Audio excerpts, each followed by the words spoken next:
The lorry arrives every morning a little before 8 o'clock. For a small fee, the driver picks up the workers and takes them to the mountain. What once used to be the largest silver mine in the world lies at the height of 4,700 meters. Even today, thousands of workers still come here to seek their fortune. This morning, Jesus and Ramon are making their way on foot to the Cerro Rico, which is the official name of the mountain. The two friends are 14 and 15 years old. They work 700 meters underground as drilling assistants and hauliers. Today, they have a special assignment. Together with their foreman, these young men are to blast a newly discovered vein. The pitted giant mountain has already yielded 46,000 tons of silver. After 500 years, nearly all of its deposits are exhausted. Despite this, workers keep on digging. The least they receive is a fixed wage. Here, only those who find something can survive. Our people go 1,000 meters inside the mountain and 1,000 meters underground. We work at 3 levels. There are those who earn lots of money and others who earn less. It all depends on luck, in finding a vein with black or white silver, tin or zinc. The work in the interior of the mountain is extremely dangerous. The average life expectancy of a mine worker is 39 years of age. Most succumb to the lung disease silicosis. Jesus and Ramon prepare for the blasting operation. Johnny, their foreman, shows them how to insert the dynamite in the mine perforations. This is how 3,500 children and young people work in the shafts of the Cerro Rico. These little helpers are cheap labor for the mine operators, but also a liability. Every week, inexperienced miners get injured or even buried alive in these treacherous tunnels.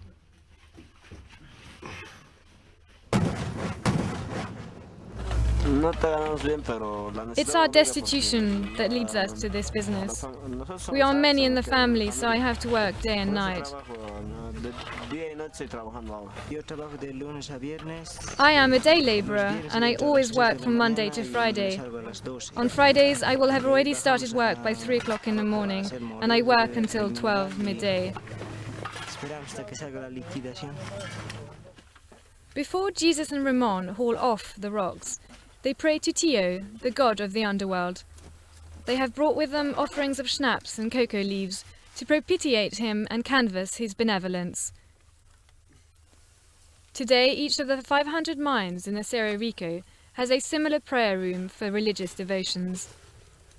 The Spanish colonial overlords established the belief in Tio as a means of inducing obedience in the superstitious South American Indians. For a few short moments, it gets hot inside the vault. As the alcohol starts to blaze, the 3 miners have poured too much of it inside the shrine. Tio will surely pardon them. We bring here alcohol, cigarettes, cocoa and candles. When we worship Tio, he helps us find more minerals. The mountain gives us more. When we do not respect him, then he gives us very little raw materials.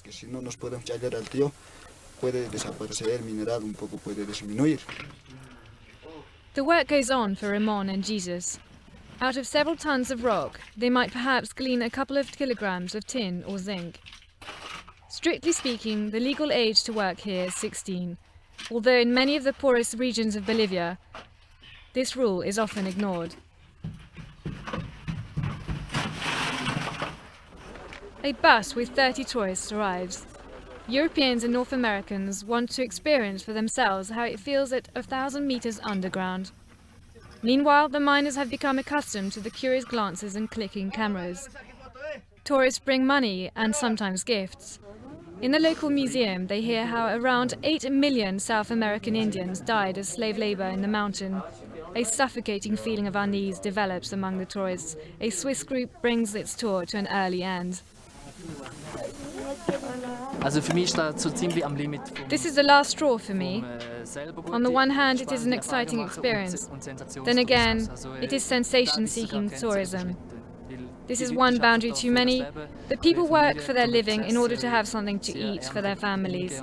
If then the tourists come, it is a double-edged sword, a mixed blessing. Many miners live directly on the mountain, in small stone huts. Jesus has been drawn here from the country, with his mother and 6 sisters. Since the death of his father, 13 years previously, the family has had to find a source of income. They are aware that the life of miners is hard and can sometimes be short. But they have no choice. With the equivalent wage of €4 a day, Jesus earns enough to make ends meet. His mother shows us her house. It consists of a single room for cooking, eating and sleeping. 3 of her children are now married and live in town. The rest of the family shares the one bed. She says she is very proud of Jesus, of all he does for the family, and this, although he is still going to school. Frau Peralta leaves us. She has to do her shift of duty in the social centre nearby. She gets no money there, but in return, she gets a cooked lunch. At mealtimes, her children take care of each other. The aid organisation for children in need, Kinder Not Hilfe, has built a house for 200 poor child miners in Cerro Rico. At 12 o'clock, there is a rush to wash hands, youngest first. What is for most the only meal of the day is waiting. Jesus and Ramon eat here too. When they come out of the mine after their early shift, they have nobody to cook for them. The house is financially aided by donations from Austria. In the afternoon, they see to their homework, music and drama groups. In time, Kinder Not Hilfe is building an even bigger centre in Potosi.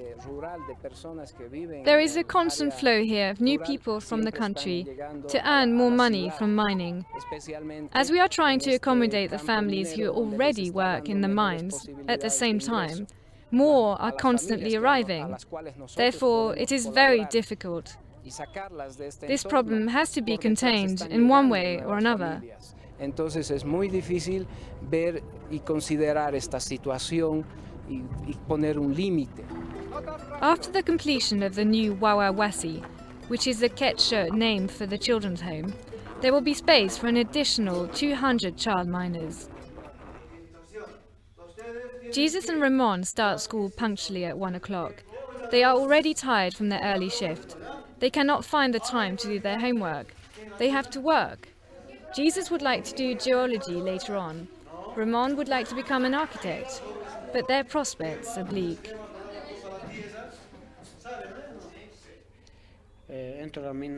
I go into the mines and I get headaches. At the beginning of the week I still feel quite well, but towards the end I always feel worse, and I am unable to concentrate any further.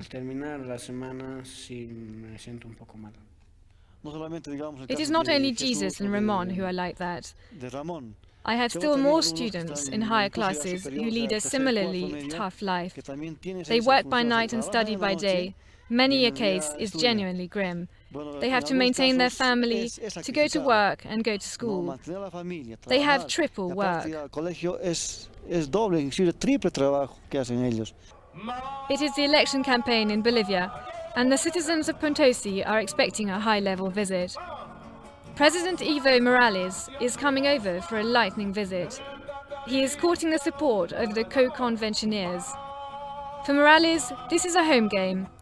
For the miners are his natural supporters, given that he promises them more money from the wealthier oil-rich provinces.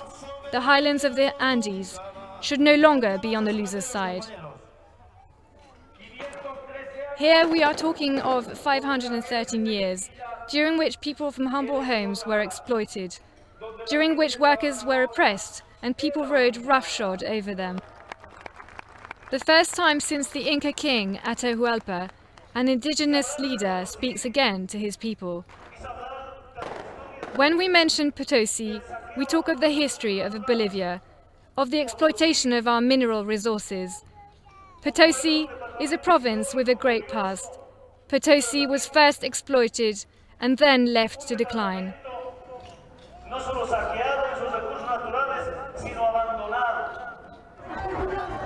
Morales disappeared in the crowd as suddenly as he arrived. He too knows that for these people, no marvel will happen.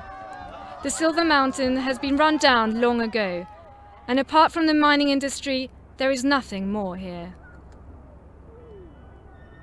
It is evening in Potosi. It is a time for families to get together in their houses, to talk about their day, to drink. At the mountainside, Jesus celebrates the arrival of summer with his family and a pair of co-workers. South American Indians sprinkle high-proof alcohol on the ground before drinking it and trust in the mercy of Tio that he will soon let them discover a vein of silver. He has kept them waiting for some considerable time already.